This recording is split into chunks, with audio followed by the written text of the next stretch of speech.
আসসালামু আলাইকুম। শীতকালে আমরা নতুন নতুন রেসিপি রান্না করে থাকি।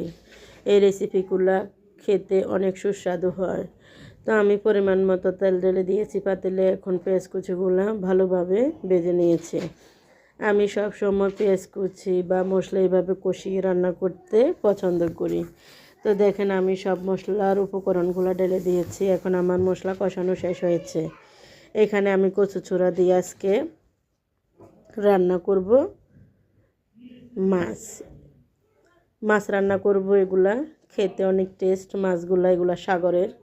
তো দেখেন আমার কচুচোরা প্রায় কষানো শেষ হয়েছে।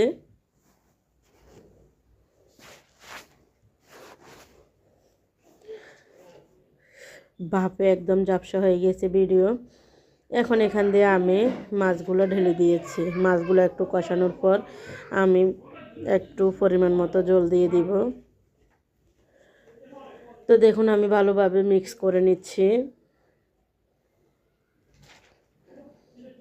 তো আমার মতো এরকম কে কে কচুচুরা দিয়ে মাছ দিয়ে রান্না করলে পছন্দ করেন অবশ্যই একটি কমেন্ট করে জানাবেন। তো আমার রান্না প্রায় শেষ। আমি উপর দিয়ে টমেটো দিয়ে দিচ্ছি। আমি টমেটোগুলো সব সময় এভাবে দিয়ে থাকি।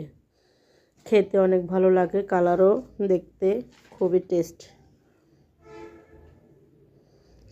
খাবার খেতে খুব টেস্ট লাগে সাথে যদি টমেটো হয়। তো আমি এখন ধনিয়া কুচিগুলো দিয়ে দিচ্ছি। তো বন্ধুরা আমার আজকের রেসিপি এটাই। যদি ভিডিওটি ভালো লাগে অবশ্যই একটি কমেন্ট করে জানাবেন। আল্লাহ হাফেজ।